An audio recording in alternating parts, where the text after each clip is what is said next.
அஸ்ஸலாமு அலைக்கும் வரஹ்மத்துல்லாஹி வபரகாத்துஹு. லா தஹ்சன், கவலை கொள்ளாதீர். எதை குறித்து சகோதரரை கவலை கொள்ள வேண்டாம்? எதிர்காலத்தை குறித்து, நாளையை குறித்து. நாளை என் வாழ்க்கையில் என்ன நடக்கும்? எதை நான் பெறுவேன், இழப்பேன்? யாரிடத்திலே வந்து சேருவார்கள்? யாரை விட்டு நான் பிரிவேன்? ஒருவேளை என்னுடைய தொழிலில் நஷ்டம் ஏற்பட்டால், ஒருவேளை எனக்கு வேலையை அவர்கள் நிறுத்திவிட்டால், ஒருவேளை நான் மரணித்து விட்டால் என் குடும்பத்தின் நிலைமை என்ன? பிள்ளைகளின் எதிர்காலம் என்ன? ஒருவேளை என்ற 1000 எதிர்காலத்தை பற்றிய கேள்விகளின் பயத்தோடு ஒரு மனிதன் இன்றைய நேரத்தை கழிப்பதால் அந்த பயமே அவனுடைய இன்றைய நாளையும் அழித்து நிகழ்காலத்தை தரைமட்டமாக்கி விடுகிறது. அந்த கவலையிலேயே மூழ்கி எதிர்காலத்தை நோக்கி நகராமல் இருளில் ஒரு மனிதன் தன்னை ஆக்கிக் கொள்கிறான். என் தோழனே, என் சகோதரனே, நாளை என் வாழ்வில் என்ன நடக்கும்? நான் எதை நோக்கி செல்கிறேன்? எதை நான் பெறுவேன் என்ற கல்வி யாரிடத்தில் இருக்கிறது? இறைவன் சொல்லுகிறான், எந்த ஒரு உயிரும் அறியாது அது நாளை எதை செய்யும் என்று. இறைவன் மேலும் சொல்லுகிறான், ஒரு செயலை நாளை நான் செய்வேன் என்று சொல்லாதீர்கள். எதுவரை? இறைவன் நாடினாலே அன்றி என்ற வார்த்தையை சேர்க்காமல் என்ன சொல்ல வருகிறான்? எதிர்காலத்தை பற்றிய எல்லா கல்வியும் இறைவன் ஒருவனிடத்தில் தான் இருக்கிறது. இறைத்தூதர் ஸல்லல்லாஹு அலைஹி வஸல்லம் சொன்னார்கள், இந்த வானங்கள் பூமிகளை இறைவன் படைப்பதற்கு முன்னதாக 50,000 ஆண்டுகளுக்கு முன்னதாகவே மனிதர்களின் விதியை இறைவன் எழுதிவிட்டான்.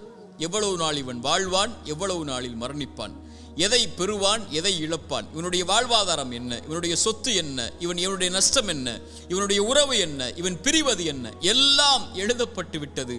வானங்கள் பூமி படைப்பதற்கு 50,000 ஆண்டுகளுக்கு முன்னதாகவே தாயுடைய கருவறையில் அவன் இருக்கும் போதே மீண்டும் அதை உறுதிப்படுத்தினான். இறைத்தூதர் ஸல்லல்லாஹு அலைஹி வஸல்லம் சொன்னார்கள், நல்லா கேட்டுக்கோங்க, உள்ளத்தை தட்டி இந்த ஹதீஸை அந்த உள்ளத்துக்கு சொல்லிக் கொடுங்க.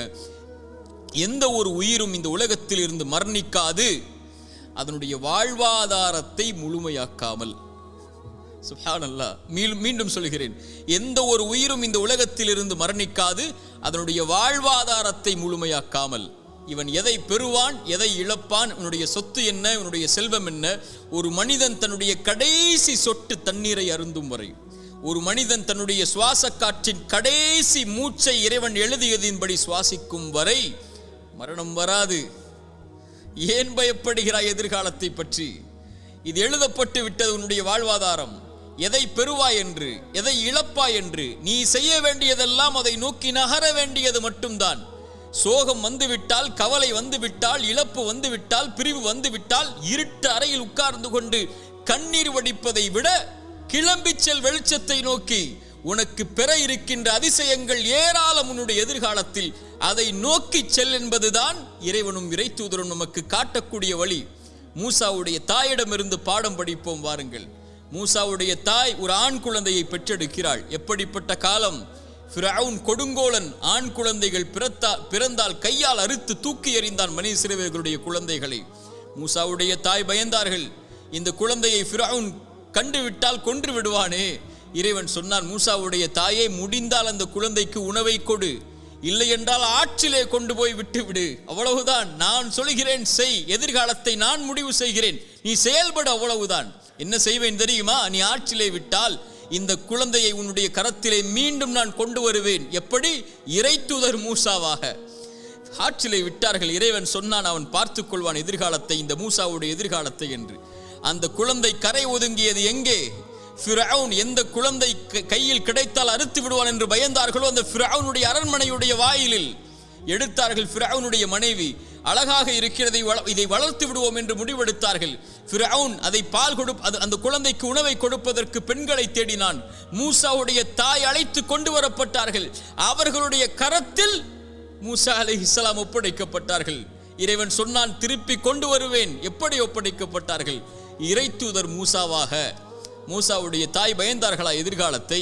நபி யாக்கூப், நபி யூசுப் அலைஹிஸ்ஸலாம் விட்டார்கள் அவர்களுடைய சகோதரர்கள் கிணற்றிலே. பயந்தார்களா? அவர்களை அந்த கிணறுதான் அவர்களை அரண்மனைக்கு கொண்டு சென்றது. அவர்கள் சிறையில் அடைக்கப்பட்டார்கள். அந்த சிறைச்சாலை தான் அவர்களை சிம்மாசனத்திலே உட்கார வைத்தது. நபி யூசுப் பயந்தார்களா? எத்துணை இறைத்தூதர்களுடைய வாழ்க்கை ஆரம்பத்தில் எப்படி இருந்தது?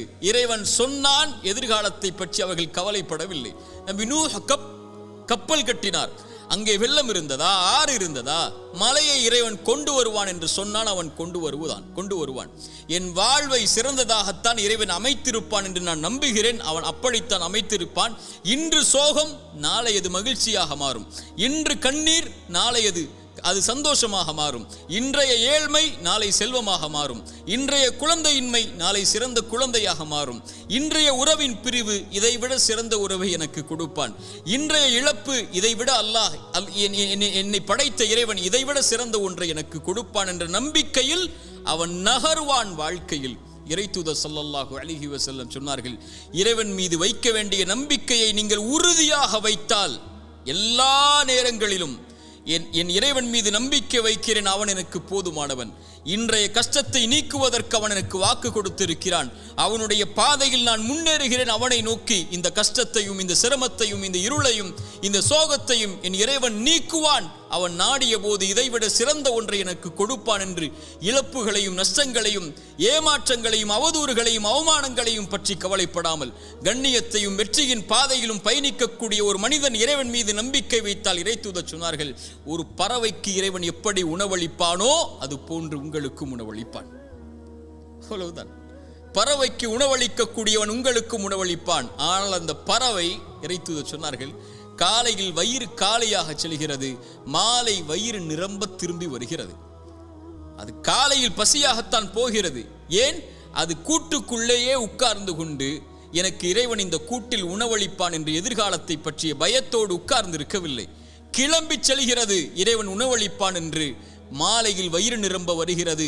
அதுபோல் இறைவன் மீது வைக்க வேண்டிய நம்பிக்கையை உறுதியாக திடமாக தெளிவாக நீங்கள் வைத்தால் என் இறைவன் என்னை ஒருபோதும் கைவிட மாட்டான் என்று இந்த பறவைக்கு உணவளிப்பதை போல் இறைவன் உங்களுக்கும் உணவளிப்பான். நான் எப்போதும் சொல்வதுதான் ஒரு அறிஞருடைய வார்த்தை. ஒரு இருள் சூழ்ந்த நேரத்தில் ஒரு இருண்ட பாறையில் ஒரு கருப்பு எறும்பு ஊர்ந்து சென்றால் அதை இறைவன் கண்காணிக்கிறான். அது நடக்கக்கூடிய சப்தத்தை இறைவன் கேட்கிறான். அது உள்ளத்திலே எண்ணக்கூடிய எண்ணங்களை இறைவன் அறிகிறான் என்றால், என் கண்ணீரையும் என் சோகத்தையும் என் கவலைகளையும் என் துக்கத்தையும் என் இறைவன் அறியாமல் இருப்பானா? அவன் சொல்லுவதெல்லாம் கிளம்பிச்சல். இருளில் உட்காராதே, சோகம் வந்துவிட்டால். தனிமையில் உட்கார்ந்து கலங்கிக் கொண்டிருக்காதே, பிரிவு வந்துவிட்டால்.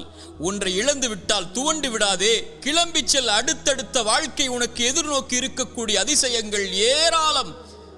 உட்கார்ந்து கொண்டால் கிடைத்து விடாது மானிடா, கிளம்பி செல்.